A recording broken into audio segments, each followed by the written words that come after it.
Hello friends, welcome to Ajit study centre. तो आज के इस वीडियो में हम लोग यूज ऑफ वांट टू का निगेटिव सेंटेंस को हिंदी से इंग्लिश ट्रांसलेट बनाने के लिए सीखेंगे। तो चलिए शुरू करते हैं आज के इस वीडियो को। वीडियो को शुरू करने से पहले अगर आप अफर्मेटिव सेंटेंस का वीडियो नहीं देखे हैं तो चैनल पर अपलोडेड है, आप उसे ज़रूर देख लें। तो चलिए हम शुरू करते हैं इस वीडियो को। तो देखिए यहाँ पर है यूज ऑफ वांट टू, ठीक है। तो यहाँ पर आज हम लोग पढ़ेंगे निगेटिव सेंटेंस को। तो जैसे कि यहाँ पर है वह नहीं आना चाहती है, तुम नहीं जाना चाहते हो, रोहन सोना नहीं चाहता है। तो इन सभी वाक्यों में क्या है, नहीं नहीं नहीं लगा हुआ है, ठीक है। तो इस तरह के वाक्य को हम लोग इंग्लिश ट्रांसलेट कैसे बनाएंगे, चलिए हम लोग समझते हैं।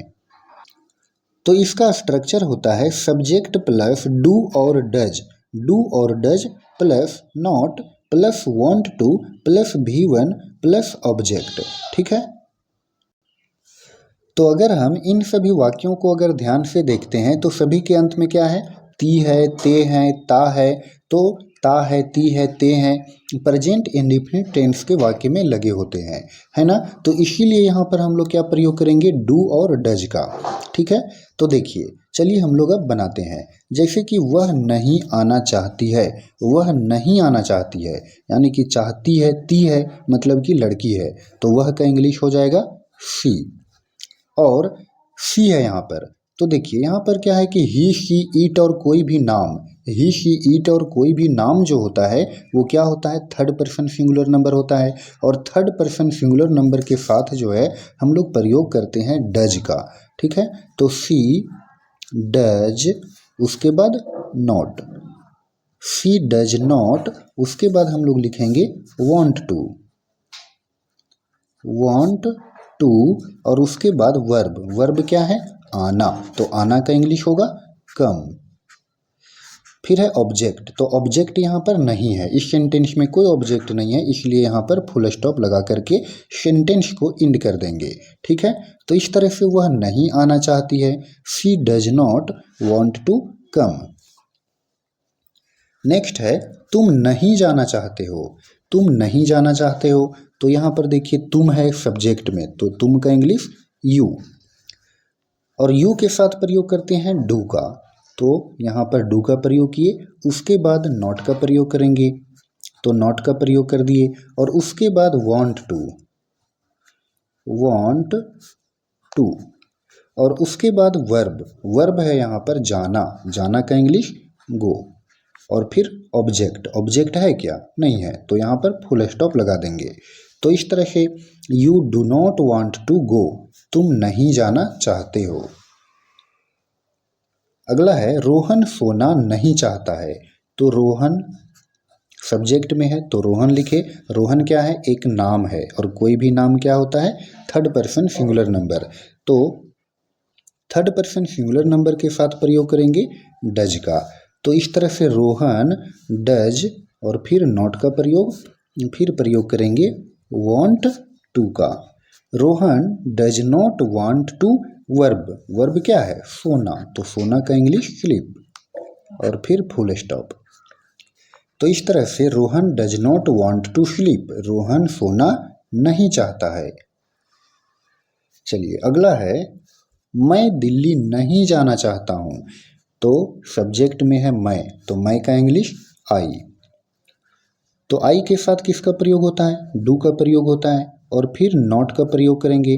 तो आई डू नॉट, उसके बाद वांट टू, वांट टू। देखिए वर्ब में क्या है, जाना, तो जाना का इंग्लिश होता है गो, और फिर गो के साथ भी टू का प्रयोग होता है, तो टू का प्रयोग भी करना पड़ेगा। I do not want to go to, और फिर वर्ब में क्या है, दिल्ली, तो दिल्ली का दिल्ली, ठीक है, और फिर फुल स्टॉप लगाएंगे। तो इस तरह से देखिए ट्रांसलेट क्या बन गया, I do not want to go to Delhi. चलिए अगला है वे लोग उपन्यास नहीं पढ़ना चाहते हैं। तो वे लोग सब्जेक्ट में है, तो वे लोग का इंग्लिश हो जाएगा दे। तो दे के साथ प्रयोग करते हैं डू का, और फिर उसके बाद नॉट का प्रयोग करेंगे, उसके बाद वांट टू, वांट टू का, और उसके बाद वर्ब, वर्ब क्या है पढ़ना, तो पढ़ना का इंग्लिश रीड। ठीक है, तो ये तो V1 हो गया वर्ब का फर्स्ट फॉर्म। फिर है ऑब्जेक्ट, तो ऑब्जेक्ट में क्या है उपन्यास, उपन्यास का इंग्लिश नॉवेल, और फिर फुल स्टॉप लगाएंगे। तो इस तरह से देखिए, they do not want to read novel, वे लोग उपन्यास नहीं पढ़ना चाहते हैं। ये हो गया इसका इंग्लिश ट्रांसलेट। अगला है वह पंजाबी सीखना नहीं चाहता है, तो वह पंजाबी सीखना नहीं चाहता है, तो वह है, तो वह का इंग्लिश हो जाएगा ही, और ही क्या है थर्ड पर्सन सिंगुलर नंबर, इसीलिए ही के साथ प्रयोग करेंगे डज का, तो ही डज, उसके बाद नॉट, और फिर want to, want to, he does not want to. फिर देखिए वर्ब, वर्ब में है सीखना, सीखना का इंग्लिश लर्न। फिर ऑब्जेक्ट में क्या है, क्या नहीं सीखना चाहता है पंजाबी, पंजाबी क्या है एक भाषा है, ठीक है, और फिर फुल स्टॉप। तो इस तरह से देखिए, he does not want to learn Punjabi, वह पंजाबी सीखना नहीं चाहता है। ये बन गया इसका इंग्लिश ट्रांसलेट। नेक्स्ट देखिए 7 में है हम लोग तुम्हें खोना नहीं चाहते हैं, हम लोग तुम्हें खोना नहीं चाहते हैं, खोना का इंग्लिश होता है लूज। ठीक है, तो 7 का इंग्लिश ट्रांसलेट क्या बनेगा, इसका जवाब आपको कमेंट में बताना है। तो जिसका भी आंसर सही होगा उसे मैं रिप्लाई करूँगा। तो फ्रेंड्स, आई होप कि आपको ये सारे ट्रांसलेट अच्छे से समझ में आए होंगे। तो अगर आपको ये वीडियो पसंद आया हो तो आप इस वीडियो को लाइक करें, और चैनल पर नए हो तो चैनल को सब्सक्राइब ज़रूर करें। धन्यवाद।